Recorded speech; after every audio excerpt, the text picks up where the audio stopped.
तो चलो अभी यूनिट में आगे बढ़ते हैं और नेक्स्ट कॉन्सेप्ट समझते हैं, दैट इज पोलराइजेशन। पोलराइजेशन मतलब क्या है? पोलराइजेशन का सिंपल मतलब है रिस्ट्रिक्टिंग, रिस्ट्रिक्ट करना। किसको रिस्ट्रिक्ट करना है? Restricting the electric field vibrations of the light wave in a single plane. एकदम सिंपल सा डेफिनेशन है। आपको पता है, मैंने बताया था लाइट वेव, लाइट वेव मतलब इलेक्ट्रोमैग्नेटिक वेव है। वहां पे इलेक्ट्रिक फील्ड भी होती है और मैग्नेटिक फील्ड भी होती है। मतलब इलेक्ट्रिक फील्ड के भी, इलेक्ट्रिक वेव मतलब क्या? वाइब्रेशंस। तो इलेक्ट्रिक वाइब्रेशंस भी होते हैं और मैग्नेटिक वाइब्रेशंस भी होते हैं। और इलेक्ट्रिक फील्ड और मैग्नेटिक फील्ड दोनों को मिलके बनती है लाइट वेव, है कि नहीं? और वो एनर्जी प्रोपेगेट करती है। तो पोलराइजेशन करना, पोलराइज्ड लाइट मतलब क्या? पोलराइजेशन करना मतलब क्या कि इलेक्ट्रिक फील्ड के जो वाइब्रेशंस है, इलेक्ट्रिक फील्ड के जो वाइब्रेशंस है वो सिंगल प्लेन में रिस्ट्रिक्ट करना, एक ही प्लेन में रिस्ट्रिक्ट करना, तो उसको बोलते हैं हम लोग पोलराइजेशन। सिंपल। देखो जैसे मैंने ये आपको एग्जांपल दिया था कि मान के चलिए अपनी जो लाइट है वो कौन सी डायरेक्शन में जा रही है? जेड डायरेक्शन में प्रोपेगेट हो रही है। तो मैंने लास्ट टाइम जैसे बताया था कि अपना जो लाइट है वो वेव के फॉर्म में ट्रेवल होता है, और वो कौन सी वेव है? Electromagnetic wave. बताया था light is an electromagnetic wave. और स्पेसिफिकली अगर देखा जाए तो हम लोग उसको बोलते हैं transverse electromagnetic wave, TEM wave. T माने ट्रांसवर्स इलेक्ट्रोमैग्नेटिक। इलेक्ट्रोमैग्नेटिक क्यों? क्योंकि वहां पे इलेक्ट्रिक फील्ड भी है और मैग्नेटिक फील्ड भी है, इसलिए इलेक्ट्रोमैग्नेटिक। और ट्रांसवर्स क्यों? ट्रांसवर्स इसलिए क्योंकि इलेक्ट्रिक फील्ड के वाइब्रेशंस या फिर मैग्नेटिक फील्ड के वाइब्रेशंस, खैर हम लोगों को पोलराइजेशन के लिए सिर्फ इलेक्ट्रिक फील्ड के बारे में ही सोचना है, लेकिन ट्रांसवर्स क्यों बोलते हैं लाइट को? लाइट को टीईएम वेव क्यों बोलते हैं? ट्रांसवर्स माने परपेंडिकुलर। चाहे इलेक्ट्रिक फील्ड के वाइब्रेशंस देखो या फिर चाहे मैग्नेटिक फील्ड के वाइब्रेशंस देखो, दोनों परपेंडिकुलर रहते हैं। किसके साथ परपेंडिकुलर रहते हैं? डायरेक्शन ऑफ प्रोपेगेशन के साथ, है ना? तो जैसे मैंने लास्ट टाइम समझाया था कि अगर हमारी लाइट z की डायरेक्शन में प्रोपेगेट हो रही है तो देखो इलेक्ट्रिक, ये हो गया मान के चलो इलेक्ट्रिक वेव, मतलब electric wave or electric field is vibrating like this, है ना? ये इस प्रकार से वाइब्रेट हो रही है इलेक्ट्रिक फील्ड। और magnetic field is like this, मतलब मैग्नेटिक फील्ड ये इस प्रकार से वाइब्रेट हो रही है। तो इलेक्ट्रिक फील्ड रहे या फिर मैग्नेटिक फील्ड रहे, वो कहां पे वाइब्रेट होंगी?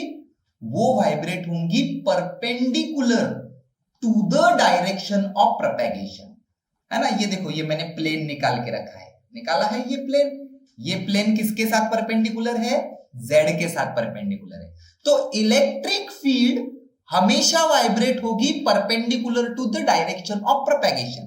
लेकिन, है ना, जैसे मान के चलो ये है अपनी डायरेक्शन ऑफ प्रोपेगेशन, यहां पे लाइट ट्रेवल हो रही है, बराबर है? Direction of propagation, direction of propagation मतलब जिधर लाइट ट्रेवल हो रही है, तो इलेक्ट्रिक फील्ड के वाइब्रेशंस कहां पे रहेंगे?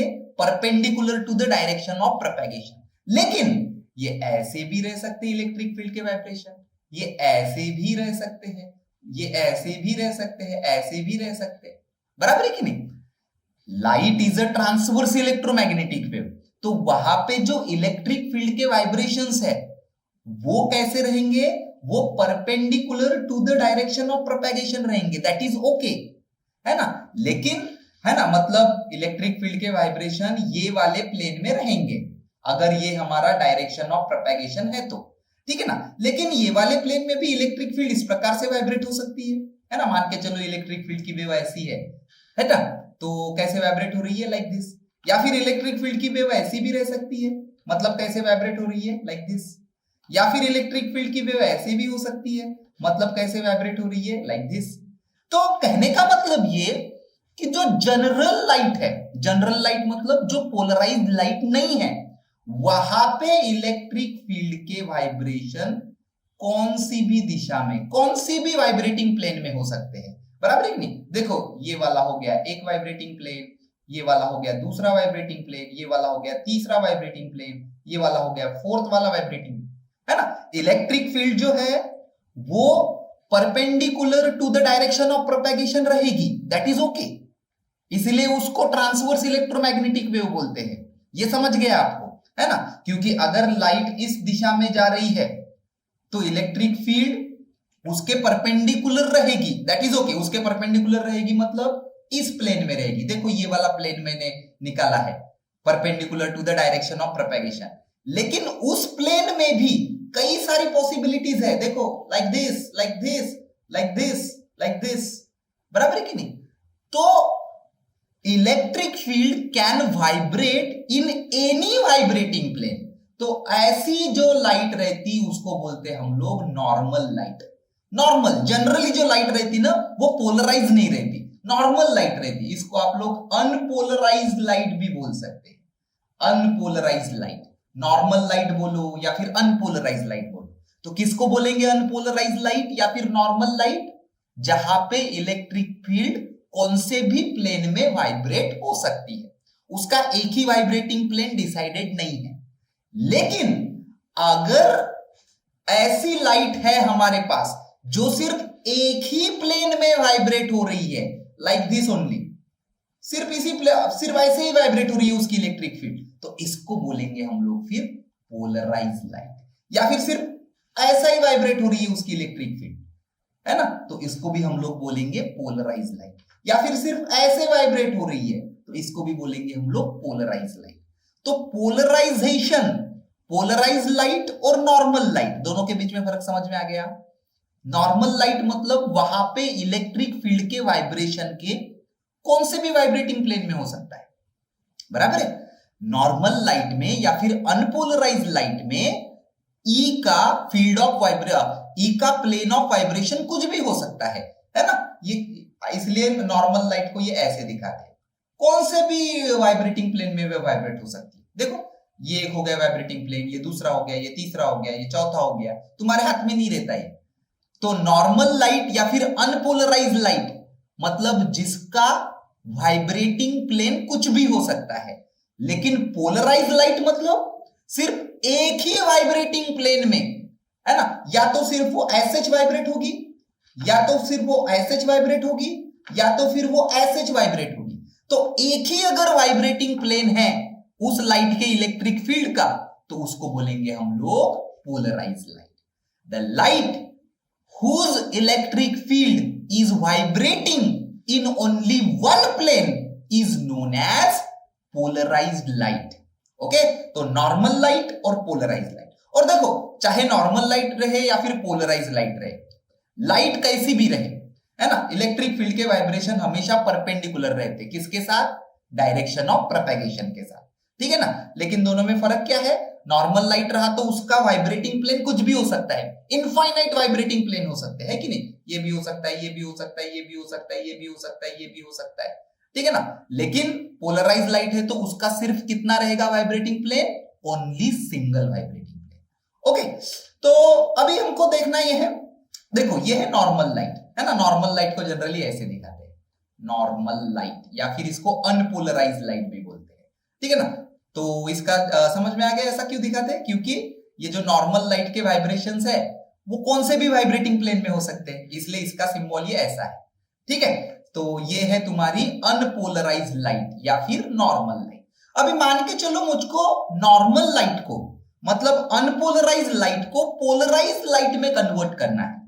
पोलराइज्ड लाइट के कई सारे फायदे हैं। हम लोग जो गॉगल वगैरह पहनते हैं या फिर हमारे कार की जो स्क्रीन वगैरह होती है वो पोलराइज्ड लाइट होते हैं बेसिकली, है ना। अपने चश्मे वगैरह पहनते समय भी पोलराइज्ड ग्लासेस ऐसा वगैरह आप वो ऑप्टिशियन को बताते होंगे। तो कई सारे इसके एप्लीकेशंस हैं, बराबर। तो अज्यूम कर लो कि मुझको अभी ये नॉर्मल लाइट को पोलराइज्ड लाइट में कन्वर्ट करना है। नॉर्मल लाइट मतलब क्या? जहां पे इलेक्ट्रिक फील्ड कौन से भी प्लेन में वाइब्रेट हो सकती है। और पोलराइज मतलब क्या? पोलराइज लाइट मतलब वहां पे इलेक्ट्रिक फील्ड का वाइब्रेटिंग प्लेन सिर्फ एक ही होगा। तो अगर नॉर्मल लाइट को पोलराइज लाइट में कन्वर्ट करना है तो सबसे सिंपल तरीका है कि इसको हम लोग एक स्पेशल क्रिस्टल से पास करते हैं, और इस क्रिस्टल का नाम, इसको जनरली बोलते हैं पोलराइजर। तो पोलराइजर मतलब क्या है? पोलराइजर मतलब एक सब्सटेंस है, एक स्पेशल टाइप का क्रिस्टल है, बराबर है, जहां से पास होने के बाद नॉर्मल लाइट किस में कन्वर्ट हो जाएगी? पोलराइज लाइट में कन्वर्ट हो जाएगी। So polariser is a special kind of crystal which converts normal light, unpolarized light into the polarized light। ऐसा क्या होता है इसमें, है ना? इसके ज्यादा केमिस्ट्री में हम लोग जाएंगे नहीं, वैसे केमिस्ट्री में भी आप शायद ये पोलराइजर्स क्रिस्टल आप डिटेल में पढ़ते होंगे, लेकिन एक सिंपल बताता हूं यहां पे याद रखने के लिए कि ये जो पोलराइजर है ना, ये जो क्रिस्टल है ना स्पेशल टाइप का, इसके बॉडी के अंदर मतलब इसकी प्रॉपर्टी ऐसी होती है कि इसके अंदर एक एक्सिस होता है जिसको बोलते हैं क्रिस्टलोग्राफिक एक्सिस। ये वाले क्रिस्टल का एक एक्सिस होता है ना, जिसको हम लोग बोलेंगे क्रिस्टलोग्राफिक एक्सिस। क्रिस्टलोग्राफिक एक्सिस ये उसकी प्रॉपर्टी है ना? ये कैसे भी हो सकता है। तो हर पोलराइजर मतलब हर एक ऐसे क्रिस्टल का उसका एक क्रिस्टलोग्राफिक एक्सिस होता है। तो ये क्या करता है ना क्रिस्टल कि यहां से जो भी लाइट आ रही है सभी वाइब्रेशंस रोक देता है, सिर्फ जो वाइब्रेशंस इसके एक्सिस के साथ पैरेलल में है वही वाइब्रेशंस इलेक्ट्रिक फील्ड के वो आगे पास करता है, बाकी सभी इलेक्ट्रिक फील्ड के वाइब्रेशंस वो रोक देता है। तो क्या हो जाएगा, इधर अगर ऐसा क्रिस्टलोग्राफिक एक्सिस है इसका, तो इलेक्ट्रिक फील्ड के वाइब्रेशंस आपको सिर्फ ऐसे ही मिलेंगे यहां पे, है ना? मतलब यहां पे इलेक्ट्रिक फील्ड जो है लाइट की वो एक ही वाइब्रेटिंग प्लेन में वाइब्रेट होगी। मतलब कौन सा लाइट कहलाएगा? ये पोलराइज्ड लाइट है कि नहीं? जैसे फॉर एग्जांपल ये वाले डायग्राम में देखो, मान के चलो, है ना, ये है तुम्हारी नॉर्मल लाइट। नॉर्मल लाइट का सिंबल समझ में आ गया? ऐसा क्यों लिखते हैं ये भी बताया मैंने, क्योंकि नॉर्मल लाइट का प्लेन ऑफ वाइब्रेशन कुछ भी हो सकता है, ठीक है? और ये क्या है? इसका नाम है पोलराइजर, है ना? क्या होता है पोलराइजर? एक स्पेशल टाइप का क्रिस्टल होता है ना, जो जिसके अंदर एक क्रिस्टलोग्राफिक एक्सिस होगा। तो ये पोलराइजर क्या करेगा? पोलराइजर में से जब आप लाइट पास करोगे तो वो सभी वाइब्रेशंस को रोक देगा इलेक्ट्रिक फील्ड के, सिर्फ वही इलेक्ट्रिक फील्ड के वाइब्रेशंस पास करेगा जो उसके एक्सिस के साथ पैरेलल है। तो मान के चलो इसका एक्सिस फिलहाल ऐसा है, ठीक है ना? कैसा भी रख सकते हैं आप उस क्रिस्टल को, तो मैंने ऐसा रखा। तो सिर्फ इसके साथ पैरेलल मतलब ये वाले इलेक्ट्रिक फील्ड के वाइब्रेशंस पास होंगे। तो इसको बोल सकते कि नहीं पोलराइज लाइट? बताओ, बोल सकते इसको पोलराइज लाइट, क्योंकि यहां पे इलेक्ट्रिक फील्ड एक ही प्लेन में वाइब्रेट हो रही है, बराबर है कि नहीं? मान के चलो इसका क्रिस्टलोग्राफिक एक्सिस ये वाले क्रिस्टल का ऐसा है, ठीक है? तो यहां से जो लाइट निकलेगी वहां पे इलेक्ट्रिक फील्ड के वाइब्रेशंस इसके साथ सिर्फ पैरेलल में जाएंगे। तो देखो ये वाली लाइट, यहां पे इलेक्ट्रिक फील्ड के वाइब्रेशन सिर्फ एक ही तरह से जा रहे हैं, एक ही प्लेन में जा रहे हैं, तो बोल सकते हैं इसको पोलराइज लाइट, है कि नहीं? तो पोलराइज लाइट मतलब जहां पे इलेक्ट्रिक फील्ड एक ही प्लेन में वाइब्रेट होती है, और अनपोलराइज मतलब कौन से भी प्लेन में हो सकती है। और अनपोलराइज लाइट या फिर नॉर्मल लाइट, उसको हम लोग पोलराइज लाइट में कन्वर्ट कैसे कर सकते हैं? By passing through the special kind of crystals known as polarisers, ठीक है? अभी क्या होता है ना, जब आप ये पोलराइजेशन पढ़ते हैं, है ना, कैसे कैसे हम लोग पोलराइज लाइट पाते हैं। सिंपल तरीका जैसे मैंने बताया एक पोलराइज लाइट पाने का, कि नॉर्मल लाइट को कहां से पास करेंगे? एक स्पेशल क्रिस्टल से पास करेंगे जिसका नाम है पोलराइजर। तो मिलने वाली लाइट आपको क्या मिल सकती है? क्या मिलेगी आपको? पोलराइज लाइट मिलेगी। क्यों? क्योंकि इसकी प्रॉपर्टी है ना, इसका जो भी एक्सिस होगा उसी एक्सिस के साथ ये पैरेलल वाले वाइब्रेशन पास करेगा, बाकी सभी वाइब्रेशंस ये रोक देगा। तो हमको कौन सी लाइट मिलेगी? पोलराइज लाइट, ठीक है? तो जब हम लोग ऐसा पोलराइजेशन देखते हैं तो हमको एक लॉ देखना जरूरी है जिसका नाम है malleus law. Very simple, malleus law के दो स्टेटमेंट बराबर याद रखो। मैलस लॉ के दो स्टेटमेंट। सबसे पहला statement, when unpolarised light pass through the polariser, फिर से देखो, when unpolarised light is passed through the polarizer, then the intensity of the polarized light is half of the original. Intensity of the polarized light, यहां पे क्या मिलती है आपको? Polarised light. ये कौन सी लाइट है? Normal light. नॉर्मल लाइट को आपने कहां से पास किए? पोलराइजर से पास किए, क्रिस्टल में से पास किए, तो क्या मिलेगी आपको? पोलराइज लाइट मिलेगी। तो जब आप नॉर्मल लाइट को पोलराइजर से पास करके पोलराइज लाइट पाते हो तो उसकी इंटेंसिटी ओरिजिनल से कितनी हो जाती है? हाफ हो जाती है। ये है मेलस लॉ का पहला स्टेटमेंट। इसको प्रूव भी कर सकते हैं लेकिन हमको कोई जरूरत नहीं, हमको सिर्फ लॉ पता होना चाहिए। ठीक है, तो मेलस लॉ में सबसे पहला स्टेटमेंट, ठीक है, क्या है सबसे पहला स्टेटमेंट मेलस लॉ में? कि जब आप normal light, unpolarise light, normal मतलब कौन सी? अनपोलराइज लाइट, जब आप अनपोलराइज लाइट ये वाले पोलराइजर में से पास करते हो, क्रिस्टल में से पास करते हो, कैसा भी रखने दो इस पोलराइजर को, चाहे ऐसा रखने दो, चाहे ऐसा रखने दो, ऐसा कैसा भी रखो इसको। तो जब आप नॉर्मल लाइट को पोलराइजर में से पास करते हो तो इसकी इंटेंसिटी अगर I0 है तो इसकी इंटेंसिटी हो जाएगी I0/2। समझ में आ गया पहला स्टेटमेंट? दूसरा मेलस लॉ का सेकंड स्टेटमेंट, देखो दोनों स्टेटमेंट मेलस लॉ ही है, मैं आपको अलग अलग बता रहा हूं लेकिन लिखते समय आप दोनों एक साथ लिख सकते हैं, एक के नीचे एक। अगर मेलस लॉ आया तो स्टेटमेंट नंबर 1 पहले लिख देना, फिर उसके नीचे में स्टेटमेंट नंबर 2। तो क्या है स्टेटमेंट नंबर 2? स्टेटमेंट नंबर 2 ये बोलता है कि व्हेन पोलराइज्ड लाइट, अभी देखो अनपोलराइज्ड लाइट पास नहीं करनी है ना, when polarised light is passed through the polariser, है ना, जब आप पोलराइज्ड लाइट, ऑलरेडी जो पोलराइज्ड है, नॉर्मल लाइट पास नहीं कर रहे आप लोग, ऑलरेडी पोलराइज्ड लाइट पास कर रहे हैं, कहां से? ये वाले क्रिस्टल में से, ठीक है, तो उसकी जो इंटेंसिटी मिलेगी यहां से पास होने के बाद, that will come out as I2 equal to I1 cos square of theta. What is I2? Intensity of the light जो आपको यहां से पास होने के बाद मिलेगी। What is I1? जो लाइट आपने यहां से पास करे थे उसकी इंटेंसिटी, ओरिजिनल इंटेंसिटी, और यहां से पास होने के बाद यहां से पास होने के बाद यहां पे आपको लाइट मिलेगी तो उसकी इंटेंसिटी क्या रहेगी? वो बोलेंगे हम लोग I2, है ना। देखो ये है पोलराइजर बीच में, मान के चलो, है ना, एक क्रिस्टल है, यहां से आपने लाइट पास किए और इधर आपको लाइट मिली, तो जो लाइट पास किए उसकी इंटेंसिटी थी I1 और जो लाइट मिली उसकी इंटेंसिटी थी I2। तो I2 equal to I1 into cos square of theta, this is known as Malus law.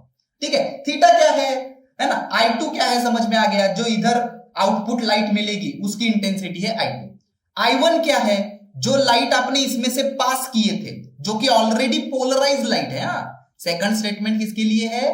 Already जो पोलराइज्ड लाइट है उसके लिए, ठीक है, तो उसकी इंटेंसिटी थी I1 और इधर जो मिलेगी लाइट उसकी इंटेंसिटी है I2। थीटा क्या है? देखो देखो ये जो लाइट आपने पास की है ना, ये ऑलरेडी पोलराइज्ड लाइट है, पोलराइज्ड लाइट है, पोलराइज्ड लाइट है मतलब उसकी इलेक्ट्रिक फील्ड एक ही प्लेन में वाइब्रेट हो रही है, बराबर है कि नहीं। नॉर्मल लाइट है क्या ये नॉर्मल लाइट है क्या? नहीं है।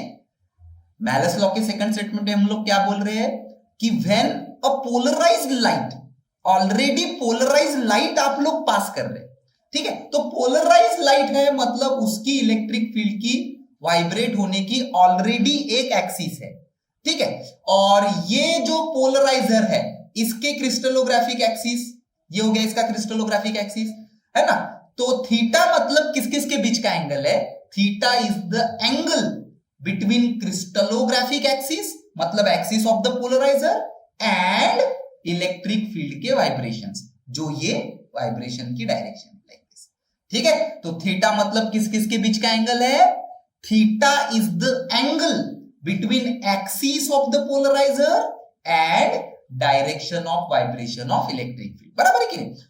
आप जो इसके ऊपर पास कर रहे हैं लाइट, इसमें से कौन सी लाइट डाल रहे हैं आप लोग? ऑलरेडी पोलराइज्ड लाइट डाल रहे हैं। तो पोलराइज मतलब उसकी इलेक्ट्रिक फील्ड की कुछ तो भी डायरेक्शन रहेगी, एक ही डायरेक्शन रहेगी, चाहे ऐसी रहेगी, चाहे ऐसी रहेगी, चाहे कैसी भी रहेगी। तो मैंने डायग्राम में कुछ ऐसा दिखाया है, ठीक है। तो डायरेक्शन ऑफ वाइब्रेशन क्या होगी? ये ऐसी होगी, ठीक है। और ये जो क्रिस्टल होता है, जैसा मैंने बताया कि हर एक क्रिस्टल को, हर एक पोलराइजर के क्रिस्टल को अपना एक एक्सिस होता है, तो इसका है ये एक्सिस। तो थीटा किस किस के बीच का एंगल है?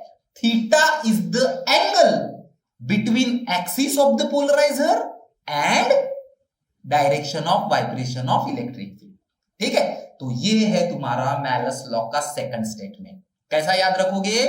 The intensity of the polarized light, the intensity of the polarized light after passing through the polarizer is given as I2 equal to I1 cos square theta। Simple statement याद हो जाएगा। The intensity of the polarized light after passing through the polarizer is given as I2 equal to I1 cos square theta, where I1 is the original intensity and theta is the angle। किस किस के बीच का angle है theta? Theta is the angle between axis of the crystal and direction of vibration of electric field। बराबर है? सो इसको बोलेंगे हम लोग मैलस लॉ का सेकंड स्टेटमेंट। ठीक है, दोनों स्टेटमेंट कभी कभी आ सकते हैं, है ना, लिखते समय दोनों लिखना है। ठीक, अभी आगे बढ़ते हैं पोलराइजर में। देखो पोलराइजेशन में मैं क्या बताया मैंने कि आप जनरली पोलराइज लाइट को आप कैसे पा सकते हो? नॉर्मल लाइट, एक तुम्हारे पास नॉर्मल लाइट है, ठीक है ना। नॉर्मल लाइट मतलब जहां पे इलेक्ट्रिक फील्ड कौन सी भी डायरेक्शन में वाइब्रेट हो सकती है, कौन से भी वाइब्रेटिंग प्लेन में वाइब्रेट हो सकती है। ठीक है, तो नॉर्मल लाइट को पोलराइज लाइट में कन्वर्ट करना है। तो कैसे करे थे हमने कि उसको हमने पास किए, कहां से? एक स्पेशल क्रिस्टल से पास किए जिसका नाम है पोलराइजर। ठीक है, वो एक तरीका हो गया। और एक तरीका है, कभी कभी ना हमको जब लाइट का रिफ्लेक्शन होता है,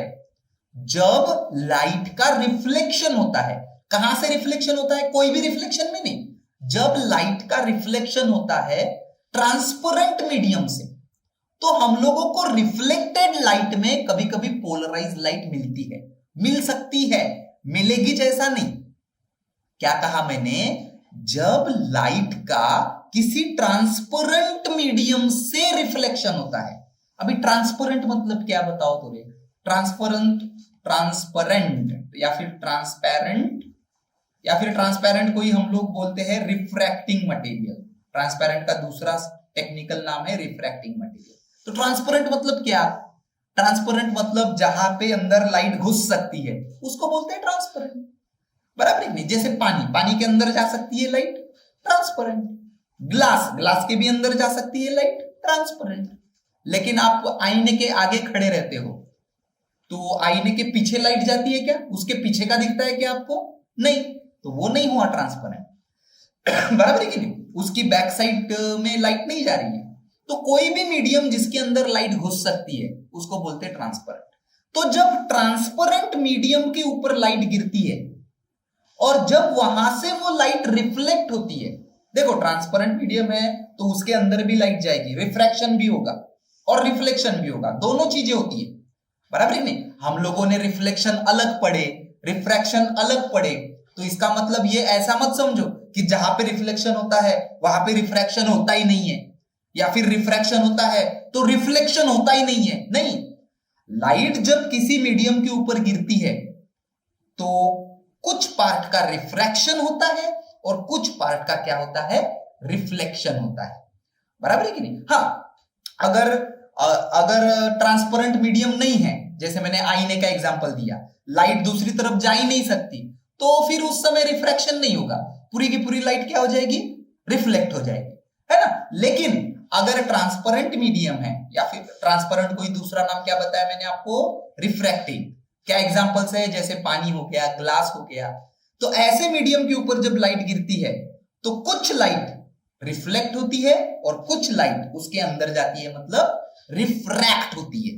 ठीक है, तो ऐसे केस में आपको रिफ्लेक्टेड लाइट में, हर एक वर्ड इंपॉर्टेंट है, ऐसे केस में आपको रिफ्लेक्टेड लाइट में पोलराइज्ड लाइट मिल सकती है, ऐसा ढूंढ के निकाला ब्रूस्टर ने, और उसी को बोलते हैं हम लोग ब्रूस्टर लॉ।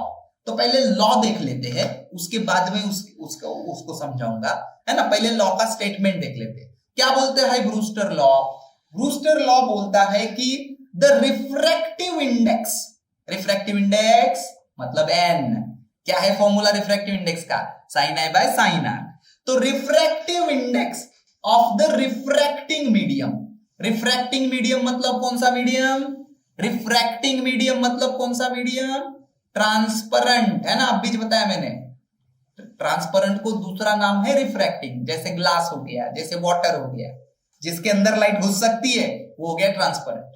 ठीक है, is numerically equal to tan of angle of polarization, मतलब एंगल ऑफ पोलराइजेशन का tan of theta p equal to refractive index. ठीक है, तो पहले ये थोड़ा सा स्टेटमेंट याद कर लो, क्या होता है एंगल ऑफ पोलराइजेशन मैं बताने ही जा रहा हूं। तो क्या बोलता है ब्रूस्टर लॉ कि refractive index of any transparent medium, the refractive index of any refracting medium is equal to tan of theta p। Theta p मतलब एंगल ऑफ पोलराइजेशन। ठीक है, तो ये एंगल ऑफ पोलराइजेशन क्या है वो भी देख लेते हैं। पहले मैंने पहले ही बताया कि ब्रूस्टर ने क्या ऑब्जर्व किया, क्या ऑब्जर्व किया ब्रूस्टर ने कि जब लाइट किसी ट्रांसपेरेंट मीडियम पे, ये देखो मान के चलो इधर है मीडियम 1, मान के चलो एयर है, और ये है तुम्हारा मीडियम 2, जैसे लिखा ही है मैंने, है ना। कौन सा मीडियम है? Transparent medium. ट्रांसपेरेंट को और एक नाम बताया मैंने अभी, दैट इज रिफ्रैक्टिंग मीडियम। ठीक है, तो जब लाइट किसी ट्रांसपेरेंट मीडियम के ऊपर गिरती है लाइक दिस, तो मैंने आपको बताया कि वहां पे थोड़ी लाइट इसके अंदर भी चली जाती है, जिसको बोलते हैं हम लोग रिफ्रैक्शन, और थोड़ी लाइट रिफ्लेक्ट भी हो जाएगी, दोनों एक साथ होगा। हम लोग अलग अलग पढ़ते हैं, इसका मतलब ये नहीं कि दोनों में से एक ही होगा करके, दोनों एक साथ होता है। ठीक है, तो इसको क्या बोलते हैं हम लोग? रिफ्लेक्शन। ठीक है, तो जब लाइट ट्रांसपेरेंट मीडियम पे गिरेगी तो उसका थोड़ा रिफ्रैक्शन होगा और थोड़ा रिफ्लेक्शन होगा।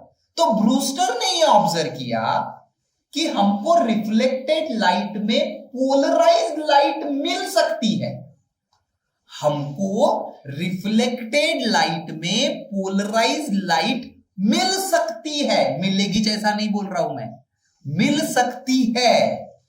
कब? एक पर्टिकुलर एंगल ऑफ इंसिडेंस पे।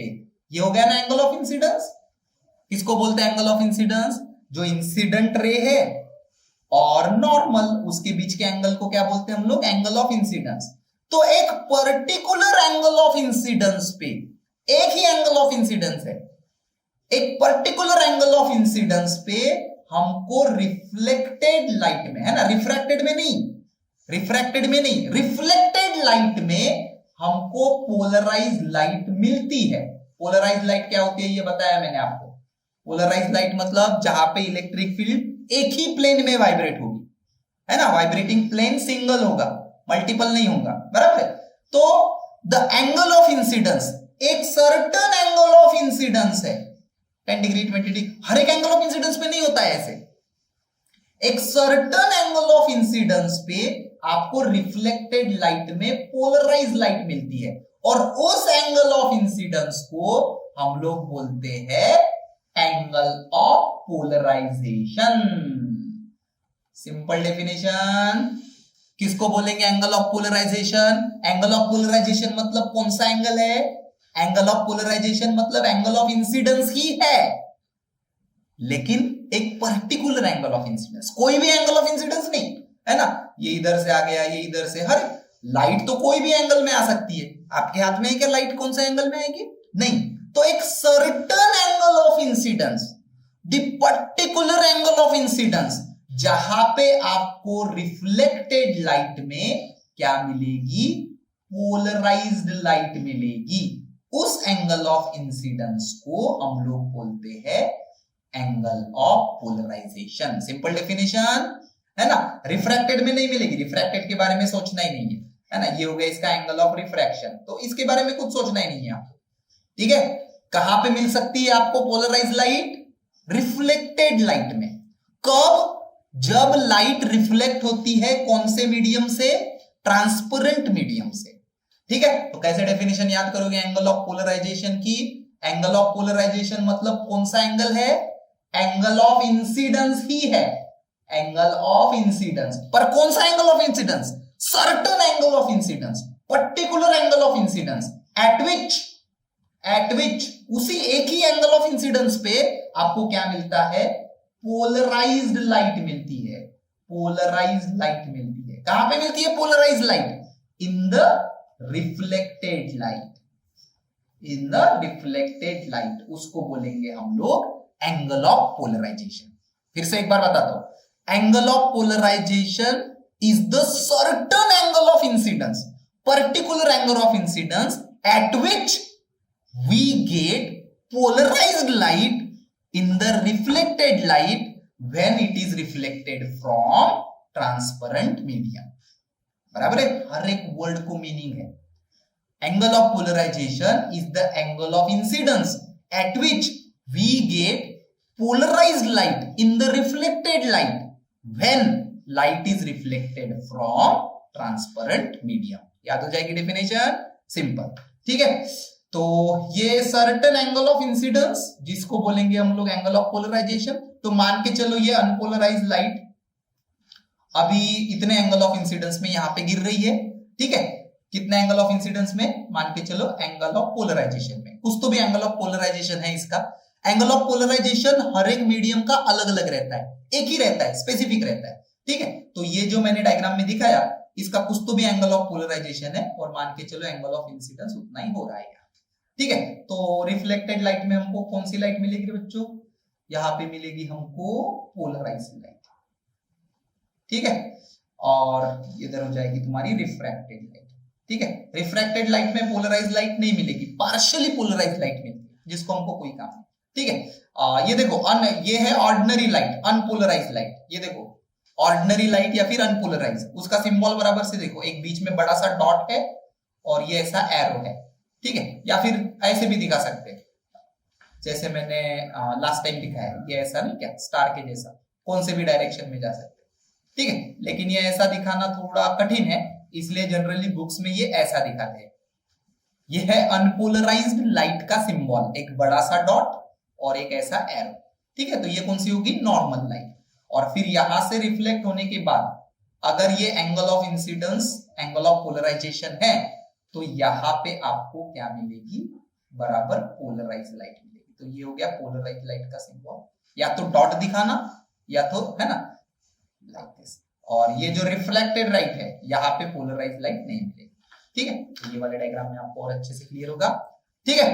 तो ये है तुम्हारी इंसिडेंट लाइट जो कि नॉर्मल लाइट है, ये बराबर से सिंबल देख के रखो, बड़ा सा डॉट और एरो, ठीक। और ये लाइट मान के चलो उसका एंगल ऑफ इंसिडेंस है एंगल ऑफ पोलराइजेशन, एक सर्टेन एंगल पे वो गिर रही है ना। और हमको पता है कि एक सर्टेन एंगल ऑफ पोलराइजेशन, जिसको एक सर्टेन एंगल ऑफ इंसिडेंस जिसको हम लोग बोलते हैं एंगल ऑफ पोलराइजेशन, कि उतने एंगल में अगर वो लाइट गिरी तो रिफ्लेक्टेड लाइट में आपको क्या मिलती है? पोलराइज्ड लाइट मिलती है, plane polarised light. Polarized light का और एक नाम है plane polarised light, generally short form में उसको पीपीएल बोलते हैं। पीपीएल मतलब प्लेन पोलराइज्ड लाइट, ठीक है। तो यहां पे मुझको रिफ्लेक्टेड लाइट में कौन सी लाइट मिली? Plane polarised light. और रिफ्रैक्टेड में मुझको पोलराइज्ड लाइट नहीं मिली, पार्शियली पोलराइज्ड लाइट मिली, पार्शियली पोलराइज्ड, जो मेरे कोई काम की नहीं, ठीक है। तो रिफ्रैक्शन के बारे में कुछ सोचने की ज्यादा आवश्यकता नहीं, ठीक है। तो एंगल ऑफ पोलराइजेशन मतलब समझ गया? एंगल ऑफ पोलराइजेशन मतलब कौन सा एंगल है? एंगल ऑफ पोलराइजेशन मतलब एक सर्टेन एंगल ऑफ इंसिडेंस है। एंगल ऑफ पोलराइजेशन मतलब एंगल ऑफ इंसिडेंस ही है, जिस एंगल ऑफ इंसिडेंस पे पोलराइजेशन होता है। पोलराइजेशन होता है मतलब रिफ्लेक्टेड लाइट में हमको कौन सी लाइट मिलती है? पोलराइज्ड लाइट मिलती है। So angle of polarization is the angle of incidence at which we get polarized light in the reflected light when light is reflected from the transparent medium, ठीक है। और ब्रूस्टर ने और एक चीज ऑब्जर्व की, जब ये ऐसा पोलराइजेशन होता है ना, ये एक ही एंगल पे होगा, याद रखो। ये अगर मान के चलो, और ये एक ही एंगल पे होगा, मान के चलो ये 38 डिग्री पे हो रहा है ऐसा, ये सभी पोलराइजेशन 38 डिग्री पे हो रहा है, तो 38 डिग्री में ही होगा पोलराइजेशन, है ना। थोड़ा भी एंगल कम हो गया, थोड़ा भी एंगल ज्यादा हो गया, तो यहां पे आपको पोलराइज्ड लाइट नहीं मिलेगी, इसलिए तो उसको सर्टेन एंगल ऑफ इंसिडेंस बोलते हैं, एक ही एंगल ऑफ इंसिडेंस होता है, ठीक है। तो मान के चलो यहां पे पोलराइजेशन हो रहा है, तो ब्रूस्टर ने और एक चीज ऑब्जर्व की कि जब ये ऐसा पोलराइजेशन होता है ना, तो ब्रूस्टर ने और एक चीज ऑब्जर्व की कि रिफ्लेक्टेड लाइट और रिफ्रैक्टेड लाइट, रिफ्लेक्टेड मतलब ये वाली उसी मीडियम में वापस जाने वाली, रिफ्रैक्टेड मतलब ये अंदर घुसने वाली, बराबर है कि नहीं, ये ट्रांसपेरेंट मीडियम के अंदर घुसने वाली लाइट, ठीक है। तो ब्रूस्टर ने और एक चीज ऑब्जर्व की कि जब ये एंगल ऑफ पोलराइजेशन पे लाइट आती है ना, और ये जब ऐसा पोलराइजेशन होता है जो सर्टेन एंगल ऑफ इंसिडेंस पे, जिसको आपने बोले एंगल ऑफ पोलराइजेशन, तो उस समय ना रिफ्लेक्टेड लाइट और रिफ्रैक्टेड लाइट दोनों एक दूसरे को परपेंडिकुलर रहते हैं। ये भी ऑब्जर्व किया ब्रूस्टर ने। क्या ऑब्जर्व किया कि जब एंगल ऑफ पोलराइजेशन पे लाइट गिरती है, मतलब लाइट का जब पोलराइजेशन होता है इस प्रकार से, तो at angle of polarization reflected light and refracted light they are perpendicular to each other, मतलब ये दोनों के बीच में कितना एंगल होता है, ये वाला एंगल 90, तो ये भी उसने ऑब्जर्व किया, ठीक है। तो भैया ये 90 होता है, तो देखो अभी देखो थोड़ा सा डायग्राम में, ठीक है, चलो पिछले डायग्राम में चलते हैं, ठीक है। ये कौन सा एंगल है रे, इंसिडेंट लाइट और नॉर्मल, ये है एंगल ऑफ इंसिडेंस, फिर ये होगा रिफ्लेक्ट, तो ये होगा एंगल ऑफ रिफ्लेक्शन, ठीक है, और ये होगा रिफ्रैक्ट, तो ये होगा एंगल ऑफ रिफ्रैक्शन, बराबर। लेकिन आपको पता है एंगल ऑफ इंसिडेंस और एंगल ऑफ रिफ्लेक्शन ये दोनों हमेशा सेम ही रहते हैं, ठीक है। और अभी हम लोग ये देख रहे हैं कि एक सर्टेन एंगल ऑफ इंसिडेंस जिसका नाम है एंगल ऑफ पोलराइजेशन, पोलराइजेशन हो रहा है, ठीक है, तो angle of incidence is equal to angle of polarization. Light कितने एंगल में आ रही है, एक सर्टेन एंगल में आ रही है, जिसको बोलेंगे हम लोग polarizing angle, angle of polarization. तो उस एंगल में अगर लाइट आई तो रिफ्लेक्टेड लाइट में आपको पोलराइज लाइट मिलती है, ठीक है। तो ये हो गया angle of incidence theta p, तो एंगल ऑफ रिफ्लेक्शन भी कितना हो जाएगा, थीटा पी, बराबर है, क्योंकि एंगल ऑफ इंसिडेंस और angle of reflection law of reflection के हिसाब से दोनों सेम होने चाहिए, बराबर है कि नहीं। Angle of reflection and angle of incidence I equal to R, law of reflection, तो लॉ ऑफ रिफ्लेक्शन कहीं पे भी लागू है, पोलराइजेशन हो अन्यथा न हो, है कि नहीं। तो ये अगर थीटा पी है तो एंगल ऑफ रिफ्लेक्शन भी थीटा पी होगा, ठीक है। तो ये समझ गया क्यों थीटा पी लिखा। अभी देखो ध्यान से देखो, ये वाली लाइन ऐसे है और ये पूरे एंगल्स का एडिशन कितना आएगा रे, ये जो मैंने निकाला है ना, ये जो सीधी लाइन है, तो ये सीधी लाइन है, ये पॉइंट है यहाँ पे, तो ये पूरे एंगल्स का एडिशन कितना आएगा, है ना, कितना आता है पूरा लीनियर एंगल 180 डिग्री आना चाहिए। ये पूरे एंगल्स का एडिशन कितना आना चाहिए, 180 डिग्री आना चाहिए।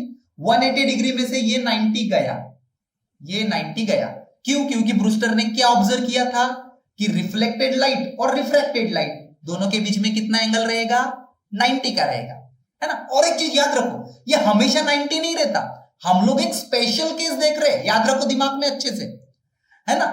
हमेशा नहीं तो आप ऐसा जज्यूम करोगे, नहीं, ये सब चीजें कब लागू है, ये सब चीजें तभी लागू है जब लाइट का पोलराइजेशन होगा।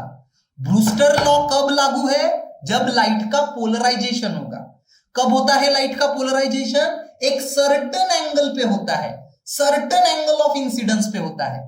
अगर वो एंगल ऑफ इंसिडेंस कितने, कौन से एंगल के बराबर है, एंगल ऑफ पोलराइजेशन के बराबर है ना, तो ही आपको ये सब चीजें मिलेगी और तो ही आपको ये चीजें सभी लागू होगी, नहीं तो आप हर जगह पे ये चीज लागू नहीं कर सकते, हर न्यूमेरिकल में ये फॉर्मूला अप्लाई नहीं कर सकते, बराबर है। जहां पे पोलराइजेशन होता है उसी न्यूमेरिकल में ये फॉर्मूला अप्लाई करना है, ठीक है।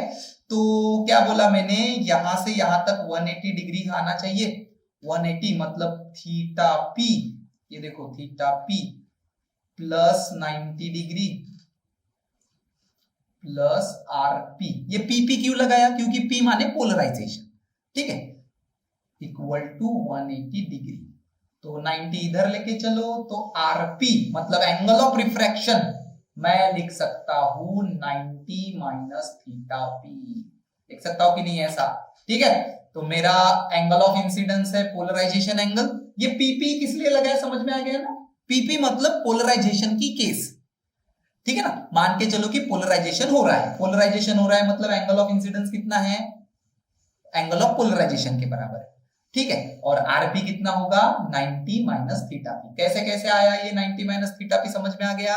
क्योंकि जब लाइट का पोलराइजेशन होता है इस प्रकार से, तो रिफ्लेक्टेड लाइट और रिफ्रैक्टेड लाइट दोनों के बीच का एंगल रहता है 90। तो ये फैक्ट यूज करके हम लोग लिख सकते हैं कि RP equal to 90 minus theta p, लिख सकते हैं ऐसा। और ये हमेशा नहीं होगा रे, फिर से मैं रिपीट कर रहा हूं, ये हमेशा नहीं होगा, ये सिर्फ जब लाइट का पोलराइजेशन होता है तभी होगा।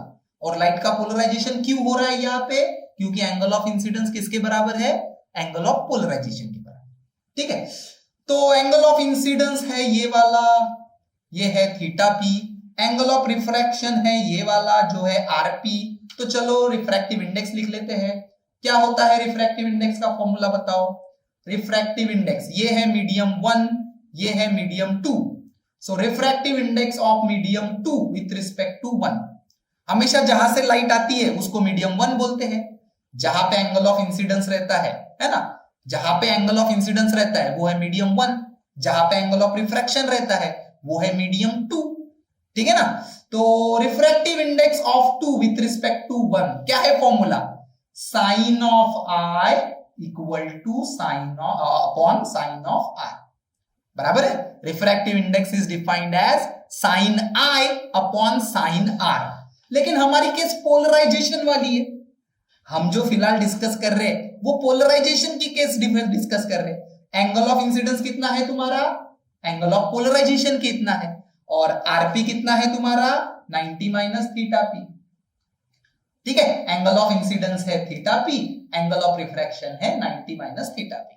तो दोनों वैल्यूज रख देते हैं। कैसे कैसे आए, अब बीच मैंने निकाल के दिखाया था, बराबर है। Angle of incidence is theta p, ये इधर का 180 का एडिशन किया तो एंगल ऑफ रिफ्रैक्शन आपको मिलेगा 90 माइनस थीटा, ठीक है। Sine of 90 minus theta p, theta p मतलब एंगल ऑफ पोलराइजेशन।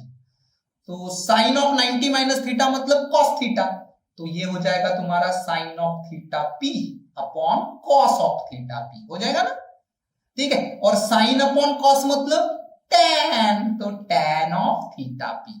तो बच्चों एंगल जब लाइट का पोलराइजेशन होता है तो अकॉर्डिंग टू ब्रूस्टर उसका जो रिफ्रैक्टिव इंडेक्स है, refractive index of medium 2 with respect to 1, या फिर नहीं भी लिखे, उस मीडियम का refractive index is given by tan of theta p. क्या है थीटा पी, थीटा पी है एंगल ऑफ पोलराइजेशन, ठीक है। और उसी को हमने कौन सा लॉ बोले, ब्रूस्टर लॉ, बराबर है। समझ में आ गया क्या है ब्रूस्टर लॉ। पहले स्टेटमेंट है ना, स्टेटमेंट भी याद करना है, और स्टेटमेंट कैसे आया ये भी मैंने बताया, ठीक है। सो ब्रूस्टर लॉ क्या बोलता है, the refractive index of the refracting medium, refracting मतलब कौन सा medium, transparent medium, is given as tan of theta p, tan of angle of polarization, बराबर है। ये है तुम्हारा ब्रूस्टर लॉ। और एंगल ऑफ पोलराइजेशन किसको बोलेंगे, angle of polarization is the particular angle of incidence at which we get polarized light in the reflected light, बराबर है। ऐसा एंगल ऑफ इंसिडेंस जहां पे हमको ये, तो हमेशा याद रखो ये जो फॉर्मूला है रिफ्रैक्टिव इंडेक्स का, अभी रिफ्रैक्टिव इंडेक्स का जनरल फॉर्मूला आपको पता है, sine I by sine R या फिर C1 बाय C2, ये तो हर एक के लिए लागू होते हैं, ये तो हर एक के लिए लागू होते हैं। लेकिन ये जो फॉर्मूला है refractive index equal to tan of theta p, ये सिर्फ पोलराइजेशन के केस के लिए याद रखना है ना। और ये जो चीज है कि रिफ्लेक्टेड लाइट और रिफ्रैक्टेड लाइट 90 में होते हैं, ये भी सिर्फ किसके लिए है, पोलराइजेशन की केस के लिए है, हमेशा नहीं होता ऐसे, ठीक है ना। तो क्वेश्चन अगर पोलराइजेशन का है तो ये फॉर्मूला है, ठीक है। तो एक सिंपल सा न्यूमेरिकल देख लेते हैं, तुम्हारे अभी लेटेस्ट बोर्ड में ही आया था। इफ द पोलराइजिंग एंगल मतलब theta p of the medium is 60 degree, so theta p is equal to 60 degree, then refractive index of the medium is, इससे सिंपल क्वेश्चन तो मेरे ख्याल में हो ही नहीं सकता, है ना। पोलराइजिंग एंगल दिया है, रिफ्रैक्टिव इंडेक्स निकालना है, refractive index of any material, है ना, पोलराइजिंग एंगल के टर्म में tan ऑफ थीटा p, तो tan ऑफ 60 डिग्री कितना होता है, tan of 60 degree that is √3 1.723 like this. Simple, तो काफी सिंपल है ये।